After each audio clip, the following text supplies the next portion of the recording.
Hello दोस्तों, स्वागत है हमारे चैनल पर जिसका नाम है सक्सेस.com। दोस्तों, हम लोग करंट अफेयर सीरीज का वीडियो आपको रेगुलर आपके सामने पेश कर रहे हैं। अभी फरवरी का ही लेके चल रहे हैं। कमेंट बॉक्स में कुछ लोगों ने कमेंट किया था कि जनवरी का भी लाइए, तो प्रयास हम लोग कर रहे हैं कि वीकली करके आपका जनवरी का करंट अफेयर को हम लोग पूरा करें। दोस्तों, खूब मन लगाकर पढ़िए और सफलता लेने का प्रयास कीजिए, क्योंकि जब आप सफल हो जाइएगा ना, तो जो लोग आपके विरोधी थे वो भी आपके समर्थक बन जाएंगे। एक कहावत है ना कि सफलता का मजा तभी आता है जब विरोधी आपके हारने का इंतजार कर रहे हो। तो बस याद रखिए, विरोधियों को शांत कीजिए, अपने माँ बाप के सपनों को पूरा कीजिए और लग जाइए अपने पढ़ाई पर। चलिए शुरू करते हैं। दोस्तों, पहला क्वेश्चन जो है कि किस अभिनेता को यूनिसेफ इंडिया का ब्रांड एम्बेसडर बनाया गया है? तो आयुष्मान खुराना। ये इंपॉर्टेंट क्वेश्चन हो सकते हैं आपके परीक्षाओं के लिए, इसको याद रखिएगा। अब आपसे एक बार दरोगा के एग्जाम में पूछा था कि यूनिसेफ का फुल फॉर्म क्या होता है, याद रखिएगा। तो मुख्यालय पूछा था, ठीक है। UNICEF, United United nation international United nation international children emergency fund, ठीक है। और यूनिसेफ का जो मुख्यालय है दोस्तों, वो है न्यूयॉर्क। तो इसको भी आप याद रखिएगा, काफी इंपॉर्टेंट है आपकी परीक्षाओं के लिए। चलिए आगे आते हैं। मीनाचिल नदी केरल में, ये चर्चा में, ये नदी हम इसलिए लिखवा रहे हैं दोस्तों क्योंकि ये नदी अभी चर्चा में आ गई है। यानी कि अभी गर्मी अभी अच्छा से शुरू भी नहीं हुआ और ये नदी सूखने के कगार पे पहुंच गई है। तो इसको बचाने के लिए, इसको फिर से पुनर्जीवित करने के लिए, रेजुवनेट करने के लिए सरकार प्रयास है। तो आपसे पूछ देगा कि ये कहां पर है, तो क्या मारिएगा? केरल में। ये सब आप याद रखिएगा। ये कहां पर है, तो याद रखिएगा ये दक्षिण में केरल में है, याद रखना है। और आपको कल बताए थे कि केरल में 2 लैगून झील है, उसका नाम है अष्टमुडी झील और वेबनाड झील। ये दोनों झील जो है ये केरला में है। और ये लैगून झील है, लैगून झील है, लैगून झील। और लैगून झील को केरला में कयाल कहते हैं, इसको भी याद रखिएगा। लैगून झील को केरला में क्या कहते हैं? कयाल। तो ये सब परीक्षा में आ जाते हैं, ध्यान रखिएगा, ठीक है। अब देखिए, डस्टलिक सैन्य अभ्यास 2023 किसके किसके बीच में हुआ? तो भारत और उज्बेकिस्तान। द्विवार्षिक है दोस्तों, इसलिए इंपॉर्टेंट है, 2 वर्ष में एक बार होता है, ठीक है। और ये पिथौरागढ़ में हुआ, उत्तराखंड में। एक बार दरोगा के एग्जाम में पूछा था कि कामेट पर्वत कहां पर है। कामेट याद रखिएगा, कामेट और नंदा देवी ये दोनों ही कहां पर है? चोटी, याद रखिएगा, उत्तराखंड में। तो ये काफी इंपॉर्टेंट है। कामेट पर्वत और नंदा देवी पर्वत जो है ये आपको उत्तराखंड में है, तो ये इंपॉर्टेंट है। और ये थल सेना अभ्यास है। तो डस्टलिक सैन्य अभ्यास के बारे में आप क्या जाने कि ये भारत और उज्बेकिस्तान के बीच में हुआ, द्विवार्षिक है, 2 वर्ष में एक बार होता है। पिथौरागढ़ उत्तराखंड में ये हुआ। और ये कैसा अभ्यास है? थल सेना अभ्यास है। कभी कभी पूछ जाते हैं कि थल सेना अभ्यास है कि नौसेना अभ्यास है कि वायु सेना अभ्यास है, ये इंपॉर्टेंट हो जाते हैं। दोस्तों, आपको पता होगा कि धर्म गार्जियन भारत और जापान और भारत, ठीक है। खंजर सैन्य अभ्यास किसके किसके बीच में? भारत और किर्गिस्तान, इसको भी याद रखिएगा, ठीक है। जीमेक्स सैन्य अभ्यास, जीमेक्स भी ये दरोगा में एक बार आया हुआ है। जीमेक्स सैन्य अभ्यास भारत और जापान के बीच में हुआ है। अभी कुछ दिन पहले तर्कस सैन्य अभ्यास हुआ है। तर्कस सैन्य अभ्यास अमेरिका और भारत के बीच में हुआ है। सिम्बेक्स होता है भारत और श्रीलंका के बीच। सिम्बेक्स होता है, याद रखिएगा। ये सब इंपॉर्टेंट है आपके परीक्षाओं के लिए, ठीक है। आगे हम लोग आते हैं। मासिक धर्म की छुट्टी के लिए कानून बनाने वाला दुनिया का पहला देश कौन बना है? तो याद रखिएगा, स्पेन। तो मासिक धर्म कि छुट्टी के लिए कानून बनाने वाला दुनिया का पहला देश कौन बना है? स्पेन। और आपको पता है कि स्पेन की राजधानी कहाँ है दोस्तों? तो स्पेन की राजधानी है मैड्रिड। स्पेन की राजधानी कहाँ है? राजधानी है मैड्रिड। तो इसको भी आप याद करके रखिएगा कि स्पेन की राजधानी कहाँ है? मैड्रिड। ठीक है। एरोस्पेस प्रमुख बोइंग द्वारा भारत के किस शहर में पहला ग्लोबल सपोर्ट सेंटर खोला गया है? तो गुरुग्राम। यानी कि एरोस्पेस प्रमुख बोइंग द्वारा भारत के किस शहर में पहला ग्लोबल सपोर्ट सेंटर खोला गया है? गुरुग्राम में।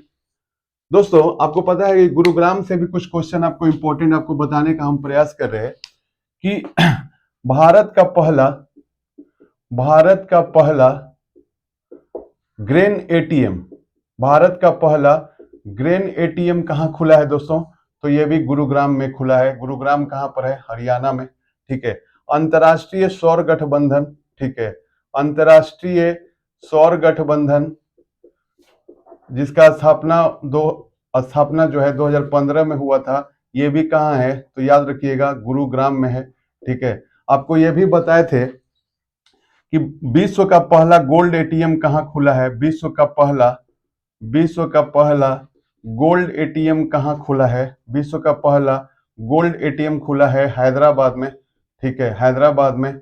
और आपको ये भी बताए थे दोस्तों कि एटीएम का फुल फॉर्म क्या होता है? तो आपको बताए थे एटीएम का फुल फॉर्म होता है ऑटोमेटेड टेलर मशीन। और इसके खोजकर्ता थे जॉन सेफोर्ड गेरॉन। तो इसको भी याद रखिएगा कि एटीएम का फुल फॉर्म क्या होता है? Automated teller machine. और इसके खोजकर्ता कौन थे? जॉन सेफर्ड गेरॉन। आपके परीक्षाओं के लिए इंपॉर्टेंट है याद रखिएगा। हम लोग जनवरी का बहुत सारे दिवस को कर चुके हैं दोस्तों। फरवरी का, जनवरी में भी कुछ इंपॉर्टेंट दिवस को याद रखिएगा। 16 जनवरी को मनाते हैं स्टार्टअप दिवस। 16 जनवरी को मनाते हैं स्टार्टअप दिवस। ठीक है। 23 जनवरी को पराक्रम दिवस, सुभाष चंद्र बोस के जन्मदिन को हम लोग पराक्रम दिवस मनाते हैं, पराक्रम दिवस। ठीक है। 26 नवंबर को हम लोग, चलिए 26 नवंबर को छोड़िए, नवंबर में हम लोग कर लेंगे। 23 जनवरी को याद रखिएगा। 5 अक्टूबर जो है ये भी चर्चा में रहता है, डॉल्फिन दिवस। 5 अक्टूबर को कौन सा दिवस मनाते हैं हम लोग?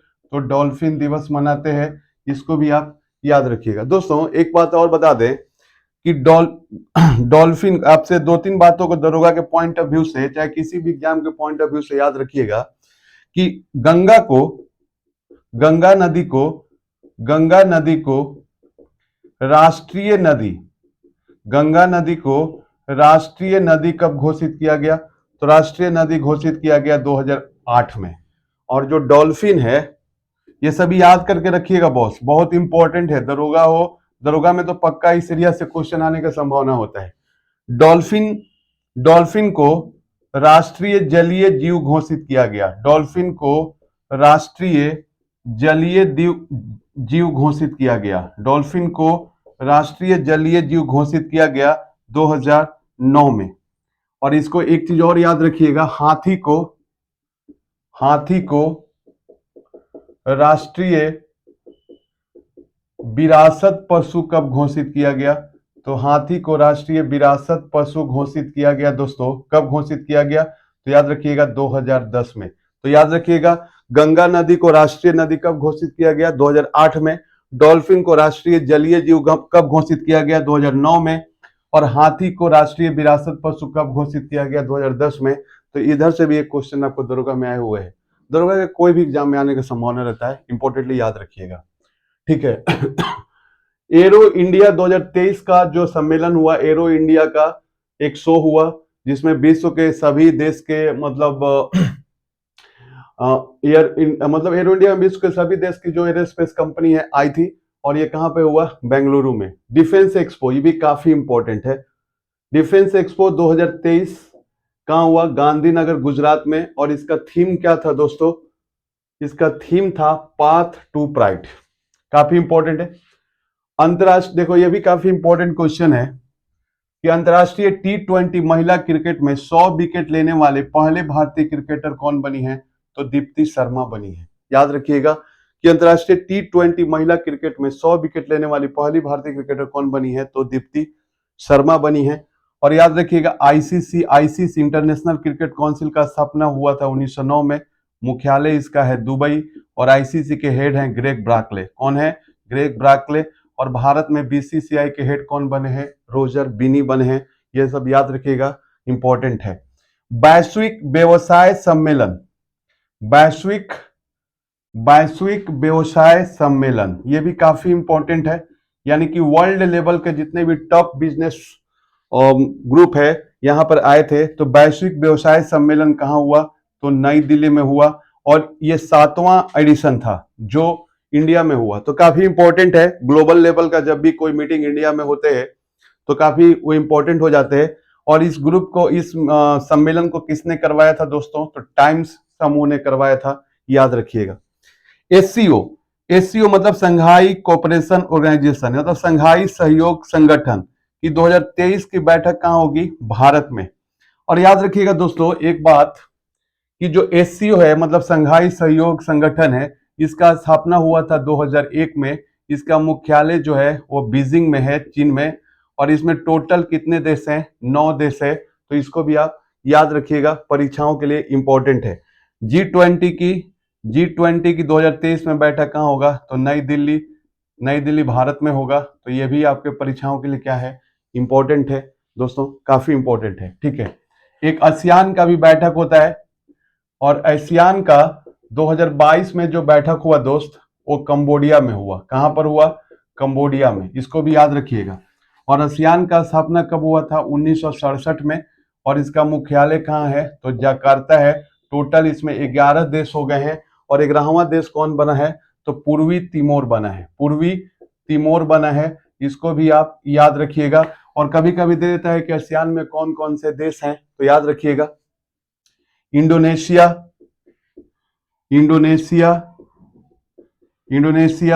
ब्रुनेई,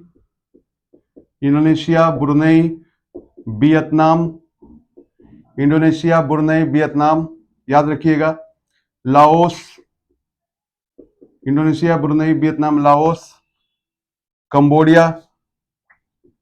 कंबोडिया, मलेशिया,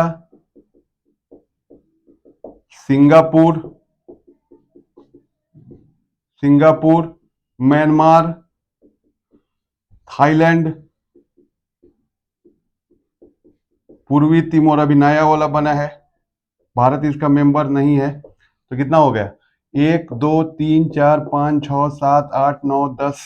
याद रखिएगा। Indonesia, Brunei, Vietnam, Laos, Cambodia, Philippines एक है। ठीक है। तो टोटल आपका 11 देश हो गया। ठीक है। तो इसको याद रखिएगा। इसका बैठक कहाँ हुआ? 2022 में कंबोडिया में। 67 में इसका स्थापना हुआ। और जकार्ता में इसका क्या है? हेडक्वार्टर है। काफी इंपॉर्टेंट है। विश्व आर्थिक फोरम की शीतकालीन बैठक कहां हुआ? दावोस में। विश्व आर्थिक फोरम का शीतकालीन बैठक कहां हुआ दोस्तों? दावोस में।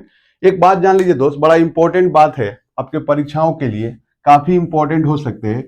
और सचिवालय सहायक का जो पहला एग्जाम हुआ था उसमें एक क्वेश्चन पूछा था दोस्त कि विश्व आर्थिक फोरम मतलब कि वर्ल्ड इकोनॉमिक फोरम, ये काफी चर्चित होते हैं।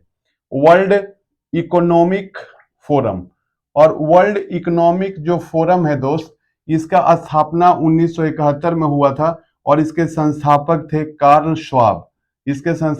Karl Schwab. और इसका मुख्यालय कहां है? तो दावोस, स्विट्जरलैंड। क्वेश्चन ये पूछा था दोस्त कि वर्ल्ड इकोनॉमिक फोरम का मुख्यालय कहां है? तो दावोस, स्विट्जरलैंड। तो इसका स्थापना भी याद कर लीजिएगा 1971। और संस्थापक को भी याद रखिएगा, कार्ल श्वाब। दोस्तों ये 2-3 रिपोर्ट जारी करता है जो परीक्षा में दरोगा में पूछ चुका है। कौन कौन यार? तो 2 ठो कम से कम इंपॉर्टेंटली याद रखिएगा। कौन कौन है भाई? तो एक तो है ग्लोबल जेंडर गैप रिपोर्ट। ठीक है, ग्लोबल जेंडर गैप रिपोर्ट ये जारी करता है वर्ल्ड इकोनॉमिक फोरम। और वैश्विक ऊर्जा संक्रमण सूचकांक यानी ग्लोबल एनर्जी ट्रांजिशन इंडेक्स, वैश्विक ऊर्जा संक्रमण सूचकांक। ठीक है। तो याद रखिएगा ये सभी परीक्षाओं के लिए आपका इंपॉर्टेंट है। तो कौन सा 2 रिपोर्ट है?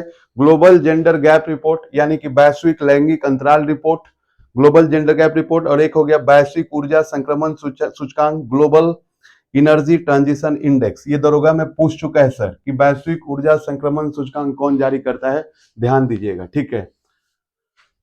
मारबर्ग एक रोग है, ठीक है, मारबर्ग एक रोग है जो इक्वाडोर में पहचाना गया पहली बार, और यह विषाणु से होता है, और इसमें ये हेमोरोजिक बुखार है, मतलब इस बुखार में मतलब ब्लड आने लगता है, मतलब ये काफी मतलब खराब तरीका का बीमारी है, जिसको WHO ने क्या किया है, इस बीमारी से अलर्ट किया है, ठीक है। और ये चमगादड़ से मनुष्य में फैलता है, इसीलिए इसको जूनोटिक बीमारी भी कहते हैं, जूनोटिक बीमारी भी कहते हैं, जूनोटिक डिजीज भी है। अच्छा, रहा सवाल WHO का सर, तो WHO का तो फुल फॉर्म आप जानते हो, World Health Organization, World Health Organization, याद रखिएगा। और WHO का स्थापना कब हुआ था? 7 अप्रैल 1948। इसीलिए 7 अप्रैल को हम लोग क्या मनाते हैं दोस्त? विश्व स्वास्थ्य दिवस मनाते हैं। विश्व स्वास्थ्य दिवस हम मनाते हैं कब? 7 अप्रैल को मनाते हैं, इंपॉर्टेंटली याद रखिएगा। और इसका मुख्यालय कहाँ है? WHO का मुख्यालय कहाँ है दोस्तों? जिनेवा में है, याद रखिएगा। और एक और फैक्ट, WHO के अभी हेड कौन है? हेड कौन है? तो टेड्रोस एधनम। टेड्रोस जब से आपका कोरोना आया है तब से इस पर सवाल उठते रहते हैं, तो याद रखिएगा WHO के हेड कौन है? टेड्रोस एधनम, काफी इंपॉर्टेंट है, याद रखिएगा। और जल जन अभियान की शुरुआत कहां से किया गया है? तो राजस्थान से किया गया है, इसको याद रखिएगा। अगर आपसे परीक्षा में पूछ दे कि जल जन अभियान की शुरुआत कहां हुई है, तो राजस्थान में हुई है, आपको पता है। और जल जीवन मिशन जो है, जल जीवन मिशन की शुरुआत कब हुई है दोस्तों? ये तो जल जन अभियान है जो राजस्थान में हुआ है, और जल जीवन मिशन जो है ये 2019 में शुरू हुआ है, जिसका उद्देश्य है 2024 तक हर घर तक नल का जल पहुंचाना। और ऐसा करने में प्रथम राज्य कौन हो गया है? गोवा। अगर जिला में पूछेगा तो क्या मारिएगा? बुरहानपुर। इस तरीके से दोस्तों आज का हम लोग 18 फरवरी 2023 का करंट अफेयर्स का जितने भी इंपॉर्टेंट फैक्ट थे आपको लाए हैं, और इससे संबंधित स्टैटिक जीके भी आपको पहुंचाने का प्रयास किया ताकि आपका एग्जाम अच्छा जाए। दोस्तों अगर हमारा प्रयास अच्छा लग रहा हो तो काइंडली हमें भी लाइक शेयर सब्सक्राइब कीजिए। करो ना यार, क्या जरूरी है, मतलब अगर नहीं करोगे तो हम लोग का भी क्या होगा? हौसला डाउन होगा। ठीक है, मिलते हैं अगले ब्रेक में।